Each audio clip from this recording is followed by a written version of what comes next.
Hi, everyone, and welcome to another day with Finding Your True North. Today, I have a wonderful person, a shaman. Welcome to us. Welcome, Scott Silverstone, and welcome to True North Summit. So I want to introduce Scott. We have a bit of a delay today, so if we're kind of funny speaking, it's just that. And Scott is a shaman, and Scott Silverston is the founder of the Shamanic Spirit Medicine, and he's also a leader of the international shamanic teacher community, serving students and clients in dozens of countries around the world. And Scott holds a BA in economics as well, so you would tell a little bit more about your background and how you went from economics and into shamanism.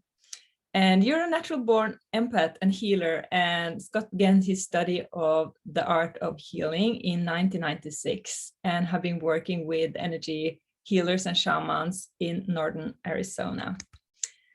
And Scott, welcome to True North. Thank you, Anne. Thanks for having me today. So I want to just start about how did you start on your shamanic journey, and what took you from being in the corporate world and into this very different world? Yeah, thanks. That's a great question. So when I grew up in New York City, and I was born and raised in Manhattan. And I was born and raised as an empath. And so that's a very challenging place to grow up as an empath. And I've always felt that I was really different, but I never could understand why, because I observed people around me, my peers and even, adults, other people behaving very differently from me, but it didn't make the connection at that time that they didn't feel energy in the same way that I do. I just thought everyone did, but they just act different. So as I grew up, I really struggled with this quite a lot as a young person. And then when I went to university, I began to understand some of these differences. I began to see that I had some talents, gifts, ways of doing things that were different than many other people who were not born as empaths. And then I didn't really still know what to do with that. So I kind of followed the path that I was programmed to do as a child. And I programmed by society, right? Right, programmed by society, yeah, by society, by my family of origin, and it's not necessarily a bad program. It's just not my program, right? So it was a program that was put for me on the basis of what somebody else thought would be the best for me, right? My parents were very, very caring, very loving, very supportive parents. I was extremely fortunate in that way, and so they were doing what they thought would be the best for me, or what their wishes for me were, which is very different than actually what makes me come alive, what is my true path in the world, what my reason for being in the world is. So I followed that path for a while, and I was quite successful working in trade finance as a director of one of the major private trade finance company in New York City, traveling all over the world, but I didn't like it. I was good at it, I just didn't like it. And so in 1996, I quit. And I didn't really have a reason to quit other than I just didn't like it. And at that time I was, 28 years old. And of course my parents were horrified. What are you going to do? What are you going to do for work? What are you going to, how are you going to support yourself? Nobody understood. Everybody, it was actually really comical because people in the industry thought that I was going to, kind of betray the company I was working for and get a different job, or I had another offer. Nobody actually believed that I was just going to quit. And I did. I just quit and I walked away. And people didn't understand it. And so then I went out and I moved to northern Arizona, where I just spent every available moment that I could in the mountains, in nature, hiking, exploring, being with the spirits of the land there. And also healing myself and trying to come to an understanding of what this experience is of energy. Why do I see energy? Why do I feel energy in this type of way? And I was fortunate because I was able to meet a woman who is a shaman and a really gifted energy healer. She's quite a bit older than I was, is quite a bit older than I am still. And it didn't change. Right, exactly. We stayed parallel in age. Yeah. Anyway, so I met her and she began to teach me and explain to me things that I sensed. So I had a format, a way to understand, a structure in which to understand my experiences, in which to ground my experiences. Because at that time, I would just get all these insights, but then it would be very hard for me to apply them, because I would be kind of flying, oh, I got this, and then, oh, I got that. Oh, now I feel this, now I feel that. And so I was constantly moving around, and I didn't really have an ability to steer, right? I might have known what direction I wanted to go in, but I couldn't actually steer myself there. So she really helped me to understand and ground these experiences and have an understanding of a structure in which to cognitively understand why I was feeling these things and how I was feeling these things and how to apply them. And so from that point onward, I began to study and explore in all sorts of different areas in healing arts, in energy medicine. I ended up moving to Thailand for 6 months in 2003 to study Tai Chi, and actually worked as a teacher's assistant at a Tai Chi school there. And that's all we did. We did Tai Chi and Qigong and theory and meditation for, well, class was 6 hours a day, but I was there 10 hours a day for 6 months. And it was great. I loved it. Wow. It's all I wanted to do, right? And so that really helped me to embody, right? So there's this thing that we see a lot of times where people conceptualize and have a cognitive understanding, but don't embody. And so in that time between 1996 and 2003, I went from just having experiences to then having a concept to then being able to embody. And that embodiment continued over time. It wasn't like a one-off switch. You know, it's not necessarily a quantum thing. It's a continual process, and it still is a continual process, even though I'm teaching and have been teaching now for years and have a lot of students. I still am also a student myself, and I'm always learning myself and learning how to better embody the guidance that I receive in the spirit world, in the energetic realms. Yeah, I think that's a beautiful point to make, that when we go through this life and go through personal transformation and personal growth, some people think that once they get there, it's going to stop. But we are always expanding, right? So we will always be students, as you say. So I think accepting that fact that we are always students and leaning into that is something that can support people. That's right. And it's a process. It's not an object. Right? We all tend to think that it's an objective and I'll achieve it and then it's achieved. But it's actually a process that continues over time. It's not a artwork that you buy and then you own it. It's not a piece of cheese that you buy in the store and okay, now I've got it. Right? It's a process. It's a continual process. Yeah. And even if we've mastered the process, we still get to continue the process. Definitely, right. I guess it's like the process of life. Yes, exactly. And we continue to refine. We continue to refine. And one of the interesting things that I found has happened is that, especially earlier on in my life, if I was beginning to get a concept, beginning to embody a concept, then I would have all these life situations arise to challenge me, to make sure that I actually did embody it. And we can go on. I don't want to divert too much around that, but just I think that's a shared experience amongst a lot of people. I know that as we go through our coursework, a lot of my students say, well, surprise, surprise, I got challenged by ... the exact thing that I was working on in this week's lesson.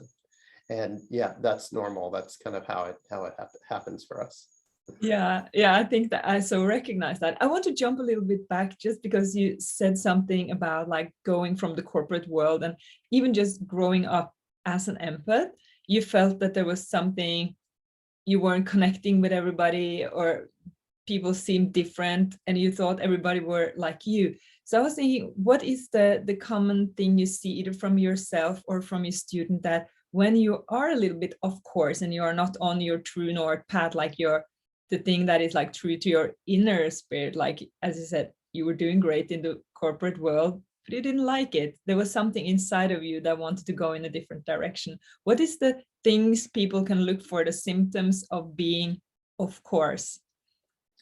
Well, probably frustration, sadness, anger, all fear, the negative emotions, dissatisfaction, maybe without any clear reason. Maybe the best way to say it is, I have everything in the world, I should be grateful, but I'm not, and I'm not happy. Right? I hear that in clients a lot of times when they come for session work. And it's usually people who are quite successful career-wise, but their creative expression is not being met, or their relationship, their intimate relationships aren't, being in the place that they want them to. And so from a shamanic perspective, we look at it from a place of balance, right? We want to balance the spiritual and the physical, the emotional and the mental aspects of life.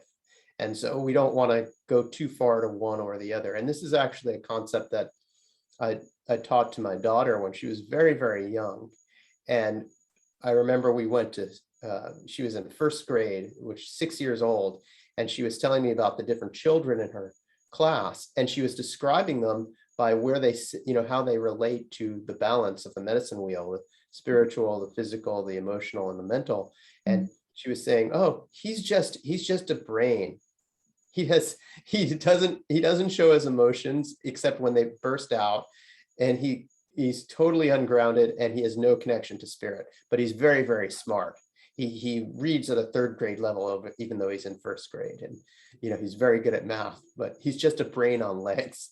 And but hearing it with the innocence of a 6 or 7 year old, right? And it was like, wow, yeah, this is great. And then I thought, oh yeah, cool, I'm doing a good job as a parent now, because it's so important as a child, I didn't receive that type of training in balance. It was very much, how do we become successful financially and maybe in a career and status wise, but there was nothing about how do we balance that with mental and emotional health and wellness. How do we achieve our spiritual connection and clarity? It was all about the material acquisition. And that's very off balance, obviously. I think, this is important one. And this just reminds me that was a big aha and shift in my life as well, when I recognized the difference between the four of them and started to cultivate each one, as you say. Yes, exactly. And that's important, to be able to cultivate them all with equal import. Now, that doesn't mean that one doesn't rise to priority at a given time, right? If somebody is struggling financially to pay their bills, then obviously the material, if you don't have food and shelter, the material becomes your primary concern in that moment, right? We don't want to go too far to the opposite end of the spectrum and be like, oh, it's fine, it's all going to get taken care of. By the way, can I sleep on your couch? That doesn't work. Okay. At the same, that's equally as off balance as, being overly greedy and material and unaware of our spiritual side. Yeah, I think I've seen that in a lot of spiritual communities, that some people just want to sit in spirit, so to say, and they think they will not only receive guidance, but they will receive everything they need just in their laps without taking action on it. So Exactly. I was fortunate to get that, but I was in that as well for a while, but not too long, luckily. So I understood I needed to take action as well. I've always been a person who liked to take action. But I've seen so many of my friends who are just sitting in the same kind of problem over and over again, having the same things coming to them because they're not, taking guided action. That's right. And what it is that sometimes we try to access our guidance, but our guidance is not clear. And the reason is that there are filters on our direct perception. And those filters will then distort our ability to take effective action, right? And so there's a lot of societal filters which are actually lies. They're not lies in the sense of a direct lie where I'm lying to you about what I did. It's more of a false I tend to look at them as false agreements. Okay. Yeah, they tend to be false. I like to call them false agreements or parasitic agreements. Okay. And there's so many, right? If we look around us, there's a lot of agreements that we don't want in our life. But if you look around at the world, they're out there. Many, many, many. Like one would be, it's okay to get what you want through violence. Now, I don't believe that, but it certainly affects a lot of people's lives when we walk around and live. Another one might be, in order to be spiritual, we have to be poor. We have to be impoverished, right? Well, gee, I wonder where that one comes from, in terms of pushing people down, right? Who are connected and getting, if I have to be, in order to be spiritual, if I have to be poor, well, then it forces me to make a choice, right? And then eventually people are going to decide to feed themselves, and then they become susceptible to the next agreement, which is I need an intermediary in order to get my guidance from spirit or from creator. And that's a big one that's out there. A lot of people don't believe that they can get that guidance directly. Or if they do, then they have to impoverish themselves and be a martyr, right? I have to be a martyr. In order to be spiritual, I need to be a martyr. Sacrifice. Right? Yeah. So all of those types of agreements then will short circuit us in being able to follow our guidance. So when we talk about true north and finding our guidance and following our path, that's following our soul alignment or our spiritual alignment, our alignment isn't only up, it's also down. We have to have that grounding into Mother Earth in order to be able to walk forward on that path. Otherwise, we're not able to action it, even with the best intention. We might do a lot of action, but it might not be effective. We might be running around in circles. Yeah, this is a very practical life, right? It's very like hands-on, see, smell, touch, but we also have the spiritual connection. So it's both. So like you say, it's like that, staying in these two worlds. And I also wanted to ask you, like, what is the shamanic consciousness, and is that state of awareness available for regular people? Yes, absolutely, it is. And I want to just follow on what you said about it being for regular life. So what I teach is called applied shamanism. So it's how we apply it in daily life. How we use the process of accessing shamanic consciousness as a guide and an ability for our personal growth day by day. And so traditionally, there are many ways to reach shamanic consciousness, and anybody can access shamanic consciousness, almost everybody. Basically, the shamanic state of consciousness is what we call non-ordinary reality. So ordinary reality is this physical waking consciousness that happens when you're doing your taxes or, your accounting or something like that. You want to be in normal waking consciousness. You don't want to like ask spirit, hey, what should I put on that line item? No, you don't want to do that. Okay. So normal waking consciousness, this has a very important, when you're driving your car, use your eyes, pay attention. Okay, this has a very important function.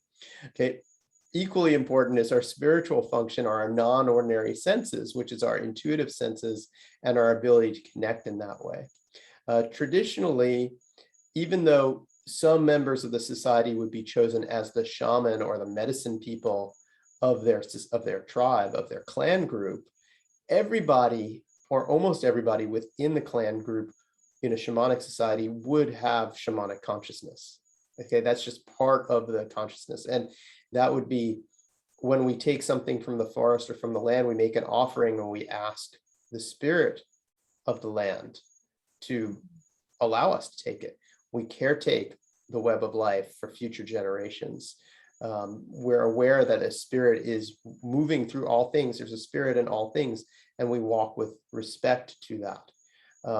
But the shamanic state of consciousness itself is a dreamtime consciousness. And in Australia, the native peoples, the Aboriginal Australian tribes, there are over 500 tribes in Australia, and all of them access the dreamtime. Even though they had 500 different languages and many didn't interact with each other, they all called it the dreamtime. Okay, and it's basically like a lucid dream, except the difference is that for those of you who have had lucid dreams before, most people, lucid dreams, they just come when they come or they don't come. With the shamanic state of consciousness, we can actually induce that state of consciousness willfully. And my preferred method of doing that is with rhythm. So I use a drum or some clap sticks or a rattle. It can be also induced through deep meditation. It can be induced through fasting, through sweat lodge and ceremony. And in some cultures, they have used hallucinogenic substances or to help induce that state of consciousness. Well, for me, because I'm working with applied shamanism, hallucinogenic substances don't work. It's very hard for me to take a hallucinogen and drive my daughter to school in the morning. It doesn't really work out very well. Don't recommend that. There are other reasons not. Yeah, don't do that. Don't do that. There are other reasons not to. That it opens the doorway too wide. You know, our chakras and our energy body. It's meant to open and close, not just be open all the time. Okay, and if we open it too much, then it allows in things that are not necessarily benevolent. So we have to be elastic, being able to open and close. That's another misperception that happens in our society. That, oh, I want to be really open to energy. Well, no, you don't. You want to be able to open and close. You I recognize this. I opened up when I first started on my journey with this like 15 years ago, and I didn't understand how to open and close it. And I was like about to get really burned out. And I went to a spiritual leader actually for business coaching, but he just saw right through me and he was like, you need to like close off. You need to learn how to close off. And when I did that, it really clicked on how to preserve my energy. Good. And you're lucky that you you went to a leader who has integrity. Because there are a lot of people out there who will see that and go, oh, okay, something for me to exploit. And so you're very lucky that, because there are a lot of quote teachers out there who don't help people in that way. So it's very important that we teach that it's open, to have elasticity to open and close. So that's some of the problems with the hallucinogens, is that it opens us up so wide and it's hard to close down. So I don't recommend that path for people at all. We just use a drum, and through the drumming, we're able to access the shamanic state of consciousness. And for anybody who has had a lucid dream before, that state of consciousness is very similar to a lucid dream state. The difference is that in the shamanic state of consciousness, we can control our actions. So we can set an intention, and while we're in our shamanic journey state, we can follow through on that intention. But the difference between the shamanic state of consciousness and a fantasy is that in a fantasy, we also control the actions of the other beings that are in our fantasy world. And in the shamanic state of consciousness, that's not how it works. We might set intention, or we might ask a question, and then we'll get an answer from our spirit guides or our ancestors that says something that really is a blow to our ego and nothing I would make up. And that's when you know you're really doing shamanic work, because you're not getting the answers you want. You're getting the answers that are true. Okay? Yeah. And in the end, when you adapt to those answers that are true, and you are open to receiving that guidance and applying that guidance in the physical reality and grounding that, that's when we grow. That's when we're able to grow. Yeah. So that grounding is really important. That's what right relationship is. Right relationship is when I receive that guidance from spirit and I act on it. Right. So if somebody gets a guidance from spirit to do something and then they don't do it, the next time they do their journey, they're going to get, I told you so. They're not going to get sympathy. They're going to get, well, we told you a month ago to do that and you didn't, and this is why. right? And so, this is, and if you do follow through on it, even if you don't know why, and you follow through on the guidance, that just do it because this is what you're being guided to do, and you follow through on it, you'll find that unexpected positive things will happen. Yeah, like these little like miracles or coincidences, I would say, and to start and grow. And so can we just about the spiritual grounding, just to make sure that people get like what the spiritual grounding is? Sure, I can explain that more. So I'll just backtrack a little bit and explain the medicine wheel in more detail. And that's how I'd like to explain spiritual grounding, is through that. So in the medicine wheel, we have the 4 directions: the north, south, east, and west. And this is for the northern hemisphere. In the southern hemisphere, north and south are flipped. Okay, but we'll talk about the northern hemisphere. So in the east, we have the springtime, daybreak, okay, the dawning of a new day. It's where we plant our seeds. It's where birth happens, birth of an idea, birth of a project. Okay, it's planting our seeds of intention in the ground. And when we're in the east, it creates there's a lot of work to be done when we start a new project, just like planting a little seed in the ground. It takes a lot of tending and caring. And then as we move into the south, which is the summertime, okay, and the noonday sun, it's a period of growth. It's a period of discerning, we kind of weed out what we want from what we don't want, right? We might plant 30 seeds, but we have all these sprouts and they're kind of crowded together. So we have to discern and pick out the ones that we want to keep. Okay, so there's work, but it's interspersed with play in the summertime. And then as we get to the west, we receive our harvest. That's the autumn time, okay, and the setting sun. And this is where we harvest the fruits of our labor. Okay, so we don't always like the fruits of our labor. Okay, sometimes we plant seeds and we do things and the fruits are bitter, right? They come back to our life, and we're in a situation, a relationship, a job where we don't like it. Okay, now what happens in modern society is most people go in that situation, they go straight back to the east and they plant a seed again. And usually it's the same seed. And usually they get the same result. And then they do the same thing again. Okay, so they're kind of missing the top half of the medicine wheel there. And that is the north. Okay, and in the north, it's the winter time. Okay, it's the time of spirit. It's a time of going within. Okay, a lot stillness on the outside, but there's movement on the inside. It's incubation, like a compost pile is incubating. Okay, and in that time is our time for self-reflection. Okay, so after we have our harvest in the fall, it's very important that we release the things that no longer serve us, just like the trees release their leaves in the autumn wind. Okay, we need to release the things that no longer serve us. So once we have our harvest, we have to step into this time of assessing, was it a good harvest? Were the fruits that I wanted or not? And if they were, then great, continue to do that. And maybe you only spend a little bit of time reflecting because you're on your path, you're following your true north, right? But if it's not, you must walk up to the north, and you must spend that time in the north of time of inner self-reflection and spiritual growth. And that's where we do the real work. Well, why did I act that way? What patterns? Why did I act out that pattern again? Okay, why do I keep staying in this rut? Okay, and this is where the shamanic journey work is so useful, because it allows us to access the spirit world safely and effectively. And we do this every day, twice a day. This is my personal practice to just make sure that I stay in right alignment. Okay, and I keep getting that guidance morning and night. I get that guidance. Okay, this is what keeps me on my path.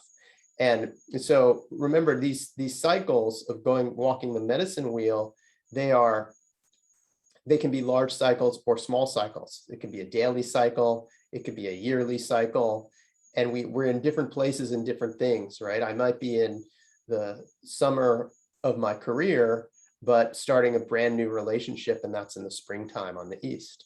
And I might also be, towards the end of my life, So I'm in the fall/winter of life if I'm an elderly person, right? All those things can be happening simultaneously. So when we get to the winter and we get that reflection after we've released the things that don't serve us anymore, we allow that to fertilize the ground around us, okay? So we release the things and we let those things fertilize the ground around us like compost, i.e. we learn from our mistakes, okay? And this is again, accessing the shamanic consciousness where we have the humility to ask our spirit guides, okay, this happened, how should I change? What should I do? What should I do differently? What self-healing do I need to do for myself in order to be able to act differently next time, right? Whether that's, blowing it on an interview or losing our temper or self-sabotaging ourselves, whatever that might be, and being able to have the humility to accept that feedback and change. And a lot of times in the system that I teach, the methodology that I teach, we do a lot more than most people. We spend a lot of personal growth work. We have an entire training program on personal growth work and how to handle energies as empaths and how to remove these agreements that we have, which are self-limiting agreements, okay? And replace them with new agreements. And when we do that, then we're in the position where we can go back to the beginning of a new cycle in the springtime and plant a seed, a different seed, and see how it grows. And so the spiritual grounding is where we take that guidance that we receive in the north, the guidance we get from spirit, and we actually plant a new seed. We do something different each time. We follow that guidance. Okay, so that's the grounding part. And that's the energy that's moving from spirit down, through our chakra system and down and into the earth. Okay, so that's when it actually comes all the way down and out through our feet and into the earth. Okay, and that's when we're able to really plant that guidance energetically and physically, following through on that. Yeah, because as you say, it's both that listening in, creating the awareness, and then acting on it. So the action is important. Yeah, absolutely. Yeah, we have to act on it. But so coming back to the topic of the true north, what does this mean to you from a shamanic perspective, the true north?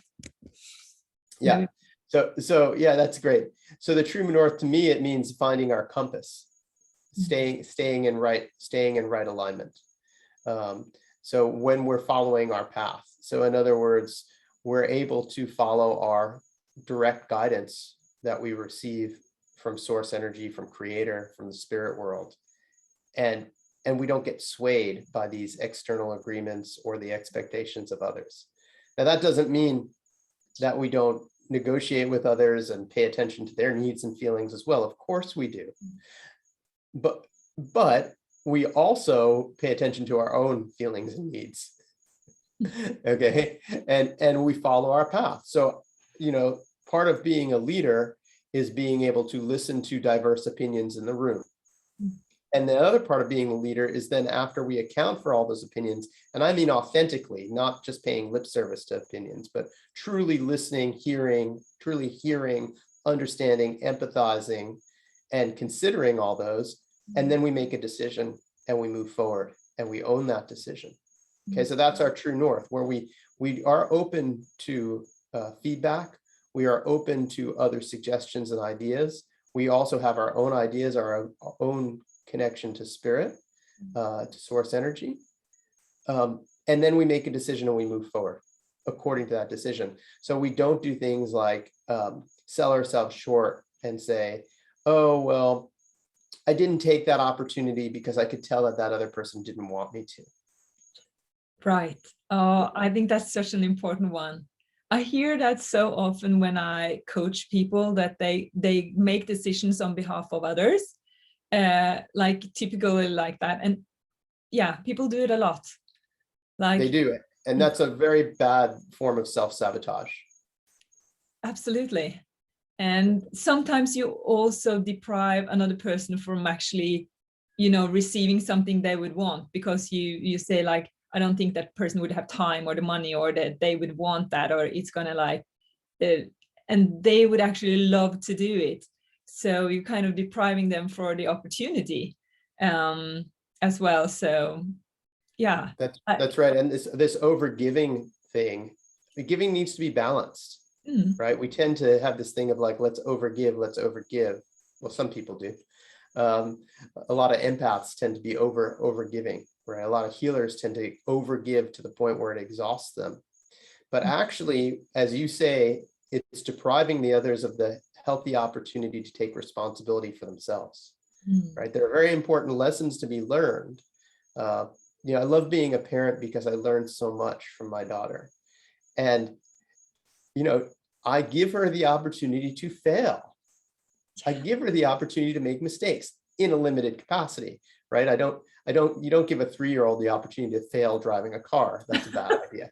Okay. But you can, you know, if you have a 3-year-old who likes to climb, like my daughter loves to climb, you know, you say, okay, well, you can climb, and this is how you climb safely, and I'm here to spot you. And you explain that, you know, you have to look, if you fall, would it be a big owie or a little owie? Okay, well, if it's a little owie, you can try things that you might fall. If it's going to be a big owie, you better make sure you can do it, right? And so you teach, but you give them the opportunity to fail. You give them the opportunity to figure it out for themselves, and then are always there to support in the event that they need the help. So I'm here for you 100% of the time, and I also trust that you're going to be able to do it for yourself. And you know, it's okay if you make a mistake. Oh, you spilled that all over the floor. Okay, we'll clean it up. But not dad's going to clean it up. Here's a paper towel. Go clean it up. How do I do it? Oh, do you need me to help you? Sure, I'll help you. I'll show you. But you know what happened through that type of parenting is, oops, I dropped it. Where's the paper towels? Yeah. Right. That's really important. You know, it's really great to have a 5 or 6-year-old say that to you, right? Oh, I spilled that, Dad. Where's the paper towels? Right. As opposed to, or just leaving it there. Right. Yeah. And so the same thing applies with adults too in coaching, right? We have to allow people to make mistakes. We have to allow people to learn. We have to give them the opportunity to step into their own responsibilities. And at the same time, we can coach and guide to limit the consequences of those mistakes, right? We want to make sure it's like having insurance on it. You know, you want to make sure that if someone's going to make a mistake, it's not going to be a huge negative mistake in their life that's going to take years to overcome, right? So try, you know, you want to be there and say, well, what's the consequence of that decision? But it's important, it's really important that people are given that responsibility, and we don't try to overdo and overgive. Not only does it exhaust us, but it does deny others their opportunity to grow from that. Yeah, but what I also hear you say is moving away from perfectionism. So within safe boundaries, not being perfect, Right. but trying to be in excellence and trying, you know, doing your best, but allowing yourself to fail. Because as grown-ups, we often think that now we are grown up, we're supposed not to fail anymore. That was when I was a kid, but which is not true, right? No, that's not true at all. Yeah. Like I live in Norway. That's a good point. Yeah. Yeah. Good point. Oh, you're supposed to know that now. And that's kind of like the metaphor of the fall from grace, right? Because when you have a baby, a brand new baby, you look at that baby and you're like, you're perfect. You just pooped in my hand. You're perfect. Right? It's perfect poop. Right. But then at some point, that's not perfect anymore. Right. But so where did we, you're supposed to know this. You're supposed to do blank. And then as we become adults, as you say, we are very hard on ourselves. I'm supposed to do this. I'm supposed to do that. If I make a mistake, it's not okay. But that's actually very, very wrong, because that's how we learn. We learn by trial and error. The trick is to make sure that our errors do not go to the point where they're no longer correctable. So we want our errors to have low consequence. Yeah. We want to experiment. We want to be open to experimentation, being able to fail safely. I like to say I'm perfectly imperfect. Yeah, I love that. Yeah. I know like going over time, but something I really know that you like, that is important to you, and that I really want to give a little bit of for the audience, is the web of life. Like, what is the web of life, and how does that why is that important to us? Okay, yeah, thanks, Anne, for asking about that. So the web of life is basically the entire biosphere or ecosystem of planet Earth. And in shamanic consciousness, we believe that the Earth is alive. It has its own consciousness as an individual being, right? The planet Earth, but also every rock, every tree, every spring, every place, every person, every animal, every bee, every bug has a spirit to it. And we are all interwoven in this incredibly complex web of life, so that when I touch one strand, all the other strands reverberate through what I do.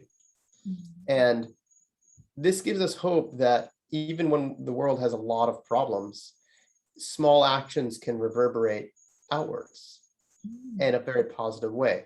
So whether that's picking up plastic on a beach near you, or tending some plants, or planting native trees, or whatever you're doing to help bring the earth back into balance, to heal the earth, to be a caretaker and custodian of the earth and the web of life,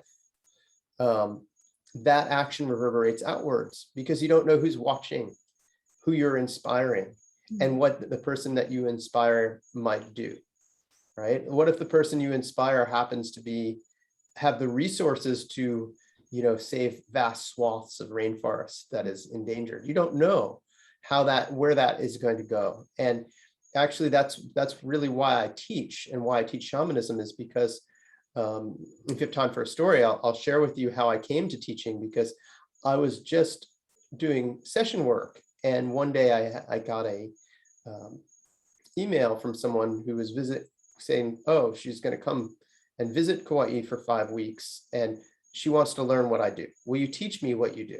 Was the email. Oh, okay, sure, right? And so I had a lecture prepared for the first day, and we agreed to meet 3 or 4 days a week for the 5 weeks that she was here. And then I had no idea what I was going to teach on day 2. I really had no clue. And so after I gave the day 1, like teaching at home, I went back afterwards and to my home, and I did some journey work on what needs to be taught next. And this process repeated itself for 5 weeks until she walked away with this amazing experience where she was already a healing arts practitioner, and the main thing that came out of that was, how does she as a practitioner keep herself clear and not take on the negative energies of her clients? So that's basically my entire intermediate training course came from that, which is a whole series of methodology of keeping ourselves clear as practitioners, right? Which is very, very, very, very important. Okay, so at the very end, the last journey that we did was, a recap of what did you learn from this training, and what are some action steps to do moving forward? And that's how we ended our time together. And I did all the journey work as well. And so I was doing that journey, and I was shown an image. And usually I don't get much images in my journeys. Usually I'm more auditory or kinesthetic. So I get feelings and audio feedback and knowings, not so many images. That's just me personally. A lot of people are very visual. I'm not super visual, but here I got a very strong visual. So I know that's important when I get a visual. And what I saw was a stone dropping into a still pond, and the ripples spreading out. And then I heard the words, "This is you when you make the difference in one person's life." And the ripples spread out. And then I was shown raindrops dropping in, and there are thousands of little concentric circles bouncing off against each other. And it said, "This is you when you teach. If you teach 100 people, then they each affect 100 more people. And you have amplified yourself. Instead of affecting one person, you affect 10,000 people." And then I was like, okay, I guess I'm meant to teach. And that's how I came to teaching. Of course, I'm not the fastest, quickest person. So I just went back to my normal life.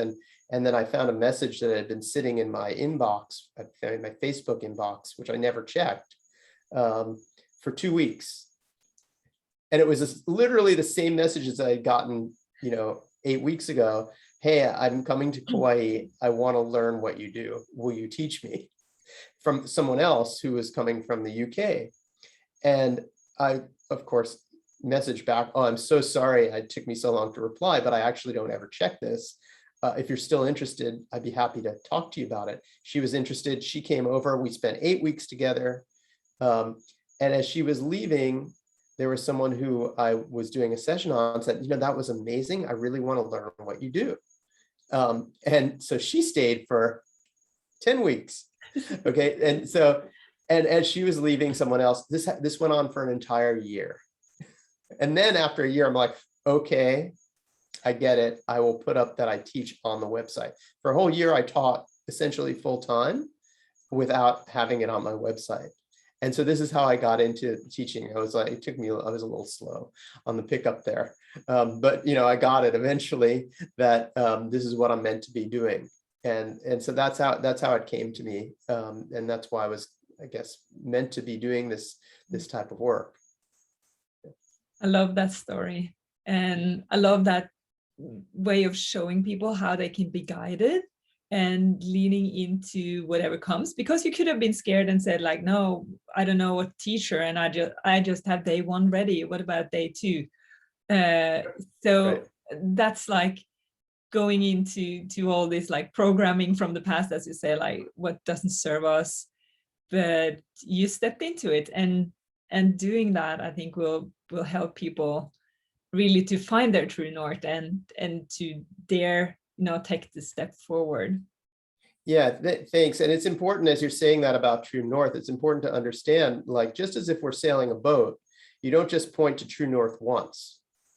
Mm-hmm. It's a constant course correction.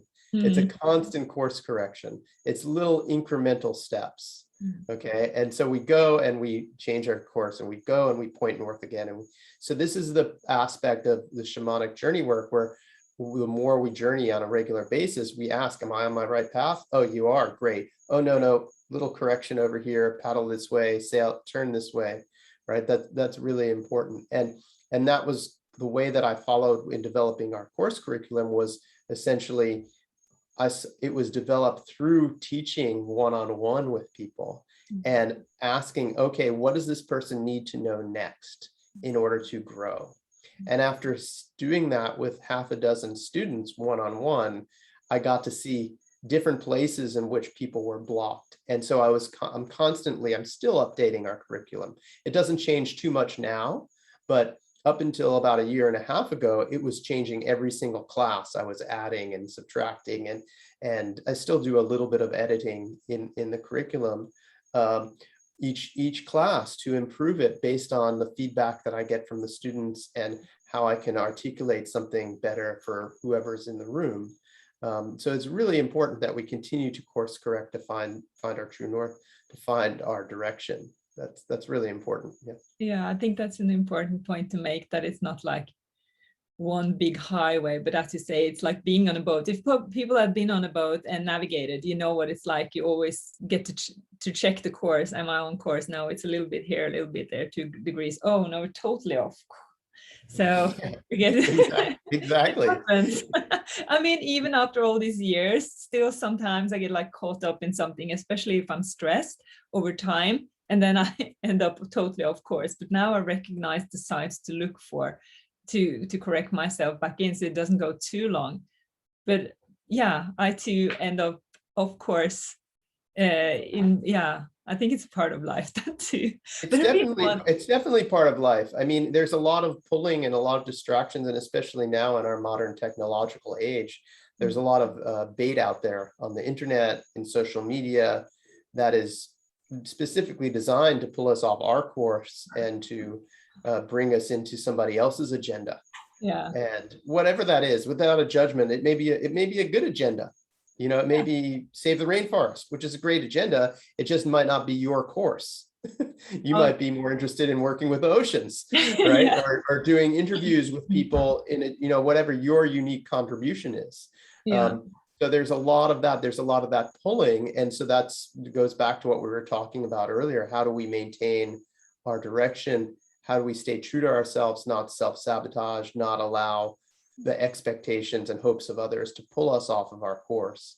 And that is, really a lot of what we focus on when I talk about as a, in the sense of being a healer and allowing the energies of others to affect us and maybe take that on.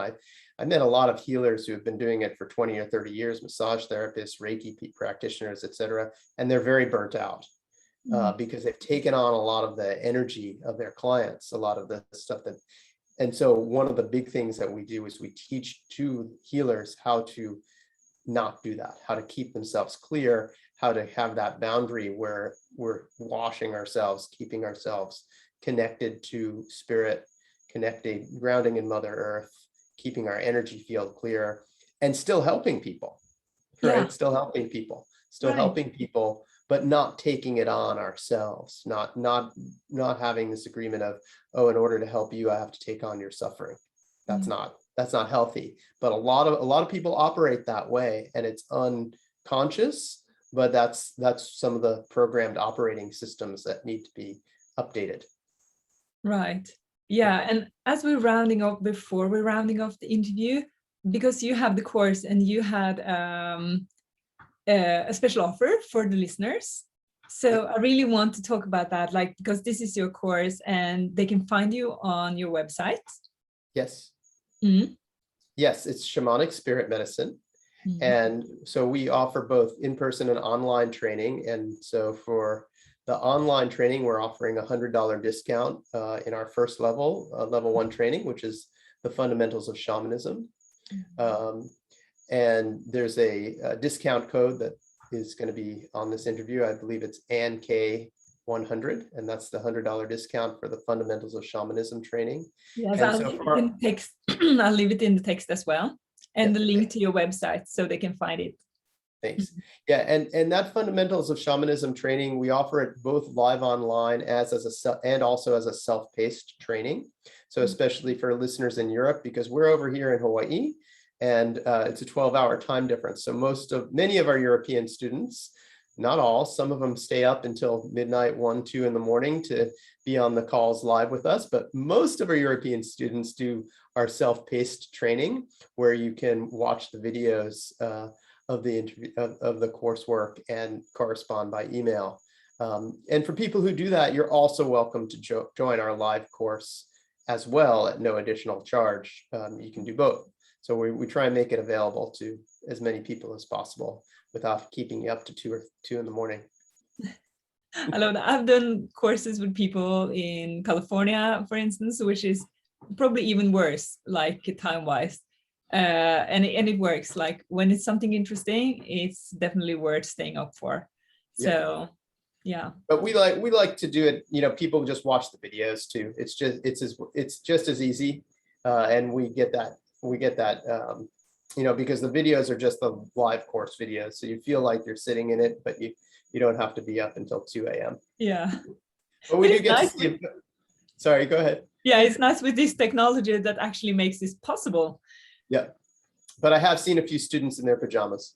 I love that. Yeah. Well, Scott, thank you so much for sharing your wisdom with us and for taking your time. And I would recommend everyone to visit Scott's website. And if you feel, called to jump on the course, this is some really, really good foundation to have with you in life, and I'll really check it out. And thank you again for coming here today. Thank you so much, Anne. I really appreciate you reaching out and inviting me to be on in the summit. Yeah, thank you for coming. And thank you all for being with us in this episode. We have more for you tomorrow. And for today, I just say goodbye.